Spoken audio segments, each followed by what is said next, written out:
Hello, my name is Madison, and I'm 34 years old. When I was growing up, my biggest dream was to be a journalist or work with magazines. I loved writing and was good at keeping up with trends. So it wasn't surprising that I decided to study journalism and media in college. After I graduated, I worked for several companies, but none of them were the big famous ones. I didn't mind because I was doing what I had always dreamed of. Eventually, I got a job at a pretty big company and felt like I had finally made it. A few years after I graduated college, when I was about 28, I met my husband, Scott.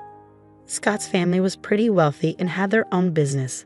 I'm mentioning this because his mother, Trisha, always disliked me and insulted me. She thought I wasn't good enough for him and that I shouldn't have married him. Scott and I dated for about 3 years before we decided to get married. As I mentioned, Scott's mom, Trisha, didn't like me. She always put me down and made fun of me for working at a magazine and having a journalism degree. At first, her behavior really hurt me because no one should be treated like that. But for some reason, Trisha thought it was okay to treat me that way. Scott always defended me against his mother. His dad, Fred, also stood up for me whenever he heard Trisha's remarks. I was thankful for both of them. As time went on, I started to get used to Trisha's insults. Scott even suggested that we limit contact with her. But I didn't agree. Scott worked with his dad, and if he stopped talking to his mom, it could make things awkward for Fred. Fred was a wonderful person, and I didn't want to put him in a tough spot. I also didn't want Scott to cut off his family because of me. I learned to deal with it mostly because we only saw Trisha twice a month at most. But things changed when Fred had to go overseas for a business project. Trisha didn't want to be alone, so Scott and I agreed to let her stay with us until Fred returned. I had a bad feeling about it, but I believed that family should always come first. Living with Trisha was really tough. She constantly nitpicked and criticized everything I did, and the insults never seemed to stop. But I could handle all of that as long as she didn't actually harm me. However, everything changed during one week that turned out to be really difficult. I had a major presentation coming up at work. We were redesigning a section of our magazine, and I was responsible for making it great. This presentation was crucial because it would determine if I got a promotion, but Trisha didn't understand why it was so important. I don't think knowing would have changed her opinion of me anyway. Since Trisha was staying with us, she saw how stressed I was about it. The night before my big presentation, I was talking to Scott about how nervous I felt when she overheard us. She walked into the living room and decided to share her thoughts. "This is a big deal.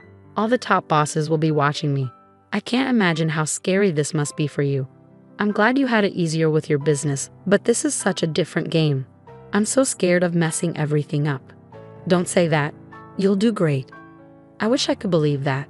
I just feel so unsure of everything. What if I mess up the presentation? I couldn't help but overhear you both talking. "Mom, we're having a private conversation." "Well, Madison, I just wanted to say that you have nothing to worry about. You probably don't have the skills for this, so you'll probably do badly tomorrow." "Excuse me?" "Just treat it as a chance to quit your job and be a housewife. Then maybe you'll be good enough for my son. I can't believe he married a journalist." "Mom, you're crossing a line. Leave." "You know what? I don't have time for your nonsense, Trisha. I have bigger things to worry about than your opinion of me and my relationship with your son." "How dare you talk to me like that?" "So it's fine for you to talk to me that way, but not the other way around." "Scott, say something. Your wife is disrespecting your mother. She's just standing up for herself. I don't see anything wrong with it. She's manipulating you. Look at how easily you can turn your back on family. Madison will regret this." I was furious at Trisha for barging into Scott's and my conversation and insulting me so blatantly. Scott tried to apologize for his mother's behavior, but I stopped him. He wasn't responsible for her hurtful words. After that, we decided to call it a night and went to sleep. I was too focused on everything else to even think about Trisha's threat towards me. I figured she would just continue tormenting me, which honestly, I didn't care about at that moment. Dealing with her could wait until after my presentation. The next day, I hurried into work with my laptop, ready for my presentation. But when I opened it, I realized something was terribly wrong. All the files on my desktop were gone, and my laptop had been reset. I started to panic. I had emailed the presentation to myself, so I tried to calm down. But when I logged into my email, I saw that all my emails were deleted, even from the trash. My heart sank and tears filled my eyes. I felt an overwhelming fear. I had to explain everything to my boss, who was not happy. He yelled at me for a while before telling me not to bother with the presentation because he had someone else do it in case I messed up. I knew then that any chance for me to advance in the company was gone. I couldn't believe this was happening. I rushed home in tears. Scott hadn't left for work yet, and when he saw me, he took the day off to be with me. He held me as I cried, and when I calmed down a bit, he asked me what happened. "What's wrong, honey? Did the presentation not go well?" There was no presentation, at least not one that I gave. Huh? What do you mean? You put so much effort into preparing for it. You hardly slept those past few days because you were working so hard. I know, but when I got there, I opened my laptop and found out that everything had been deleted. What? How did that happen? I don't know. It was really embarrassing and humiliating to have to explain it to my boss. Wait, did you not back it up somewhere else? Yeah, I emailed it to myself, but even my inbox and trash were emptied. Oh my God, I'm so sorry this happened. What did your boss say? He yelled at me a lot, called me unprofessional and lazy. He had someone else do the presentation. But you still have your job, right? Yeah, but I'm stuck in this position. I can't move up or get promoted. I'm done here. Don't worry, honey. You'll find a better job. I'll be here for you through it all. Just keep working here until you're ready to leave. Yeah, I'll give my notice now. I can't believe I worked so hard for this, and just when I was close, it slipped away. I felt really down after that. I take pride in doing well on my projects, so what happened was really tough for me. It was traumatic, to say the least. I wasn't given any more important work at my job. I held off on quitting, but after another week, I knew it was time. I handed in my notice and waited for my time to be up. Through it all, Trisha seemed strangely happy. She saw me crying once and made remarks about how she knew I would fail. At first, I was mad at her, but then I started thinking about her behavior. Maybe she was happy because she thought I would finally become a housewife, or maybe she was happy because she had something to do with my career falling apart. I can't quite explain it, but I had this gut feeling that Trisha had something to do with my laptop troubles. I wanted to talk to Scott about it, but I needed evidence first. So I decided to set up a hidden camera in the office to catch Trisha in the act. I ordered a camera disguised as a smoke detector and installed it on the ceiling. I connected it to my phone and got ready to implement my plan. The next step was to somehow let Trisha know about my upcoming presentation. That wasn't too hard. I just paced around the office looking worried. Scott was still at work, unaware of what I was doing. Trisha noticed my anxious behavior and asked what was going on. What's wrong? Are you stressed about another project? I need to tell someone. Since you asked, I've been given another chance to present my work, and it could lead to a raise. Oh, really? Yeah, and I'm really nervous because this is my last chance to get things right, and I have to do it well. Why aren't you telling Scott? Is it because you're embarrassed about your job? No, it's because I don't want to disappoint him again. Just keep it between us, okay? I'm not promising anything, but it'll be interesting to see what happens tomorrow. Why do you always want me to fail? I just think you'd be better off as a housewife. It's less embarrassing than what you're doing now. I don't have time for this, and I don't care what you think. Please leave me alone so I can practice my presentation before Scott gets home. Trisha left, but not before giving my laptop a look and smirking at me. I had a feeling something was up. I stayed in the office a little longer, only leaving when Scott came home. Trisha didn't mention my presentation, but she kept smirking at me during dinner. After we went to bed, I checked the footage from the hidden camera on my phone, keeping an eye out for any movement. Scott and I watched a few episodes of our favorite TV series as usual. There wasn't any action until midnight when Trisha entered the office. I quickly showed Scott what was happening on my phone. He seemed puzzled at first, but then he saw Trisha messing with my laptop until it shut off and restarted. Scott looked at me shocked. I explained what I had done, and he was furious with Trisha. Trisha was still in the office, snooping through my files. Scott got up and stormed into the office. He flung the door open, and Trisha looked startled when she saw him. Scott tried to stay calm and asked her what she was doing. What are you doing in here, Mom? Oh, nothing. Really? Then why is Madison's laptop still open? Are you accusing me of going through her stuff? I think you did more than that, Mom. Firstly, I came in here because I thought this room needed tidying up. And secondly, you know your wife isn't forgetful. She wouldn't leave her laptop open. You wanted to clean the office at midnight, and don't talk about Madison like that. Don't talk to me like that. I'm still your mother. Yeah, my mother who loves to hurt and sabotage my wife. What are you saying? We caught you on camera resetting Madison's laptop. You were spying on me? No, we just wanted to make sure that what happened to Madison wouldn't happen again. That's disgusting. How could you film me without my consent? I didn't put cameras in your room. I put one in my office, and you went in there without my permission. And even if it was wrong, it's nothing compared to what you did to Madison. I want you out of our house tomorrow.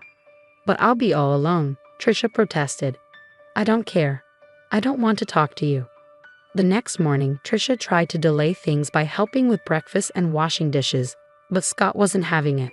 As soon as she finished, Scott came down with her bags and told her he'd packed for her and ordered her an Uber. Trisha pleaded with him to let her stay, even crying, which was unusual for her as she usually made others cry. Scott ignored her and went to our room. Trisha turned to me and started yelling, blaming me for setting her up. I told her if anyone should be yelling, it's me.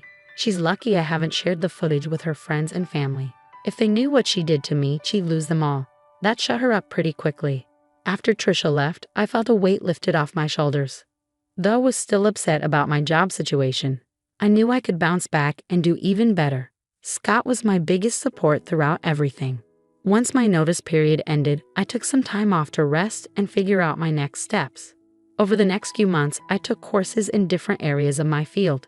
I knew if I focused on a specific niche and found the right job, I could achieve a lot more. I didn't want to expose Trisha, but after years of her putting me down, I wanted to show her what I was capable of. I wanted to reach heights even she hadn't seen. With Scott's help, I got recommendations in various places. Being wealthy also meant having many connections, which was a huge advantage.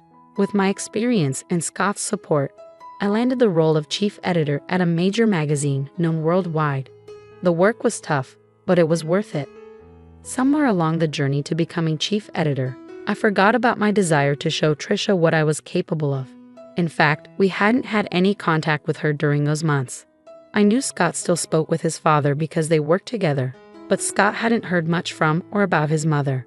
His father, Fred, said she was upset with us about something but wouldn't say what. At least Trisha took my warning seriously, but I knew I'd have to see her eventually, and it turned out my company was throwing a huge party with lots of big names invited, including Trisha and Fred. Scott and I dressed our best because, for the first time, we were both important figures. When we arrived, Trisha and Fred spotted us and waved us over. We greeted them, and Trisha gave me a once-over before smirking. Look at you trying to fit in, she sneered. Trisha, ignore her, Madison. You look lovely, as always, Fred said kindly. Thanks, Fred. How have you been? Yeah, how's unemployment treating you? Trisha interjected. Wait, you're unemployed? Fred asked, surprised. Oh yeah, she messed up at her job, and they let her go. I've always said she's not good enough for our son. Look at her, she can't even keep a job, Trisha mocked. That's enough, Mom, Scott said sternly. Stop siding with her. It's bad enough having to see her everywhere. We wouldn't have to if you just left her like I said, Trisha insisted. Okay, that's enough. Either you stop talking or I'm leaving, Scott warned. But Madison, sweetie, if you need a job, let me know. It would be great to work with you, Fred offered sincerely. That's really kind of you, Fred, but I can't accept the offer, I replied. Of course not. I told you she's lazy and incompetent, Trisha muttered. Just then, my name was called, and people started cheering. I looked towards the small stage, and the CEO was there, waving and motioning for me to come up. I turned to Fred and Trisha, excusing myself. Fred looked amused, but Trisha seemed confused and angry. The CEO gave a speech, praising my work in the company and my ability to innovate and bring new ideas to the magazine. The audience cheered loudly, asking for a speech. I thanked Scott for his support and all my colleagues who helped make the magazine what it is.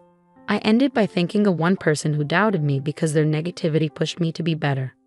As I walked off the stage, Everyone stopped me to congratulate me and ask about the unnamed critic, but I kept that to myself. I made my way over to the table where Fred, Trisha, and Scott were seated. Scott hugged me tightly, congratulating me, and Fred stood up to hug me too. Trisha glared at me. "Oh, Madison, this is amazing. I can see why you wouldn't want to work with us," Fred said. "Thanks, Fred.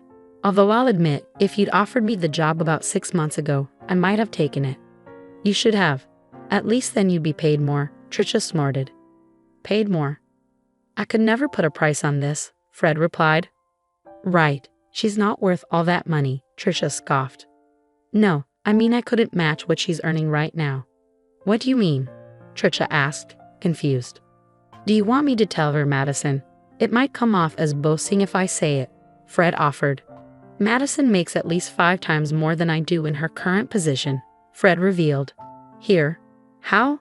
Oh yeah, she must be making way more than Scott or I could ever imagine," Trisha exclaimed. "That can't be right. You must be mistaken," Trisha insisted. "He's not mistaken, Mom. I really did mean it when I thanked you. You've been nothing but a bully to me, and I hope seeing me more successful than anyone in your family stings. Anyway, I have other people to talk to. Excuse us, Trisha. Fred, feel free to join us anytime." "Goodbye," I said as Scott and I left a stunned Trisha at the table. Fred laughed and raised his drink to me as Scott and I walked away. I'd never felt more alive and satisfied. It was an incredible accomplishment, and I'm grateful to Scott for his support. Thanks for listening.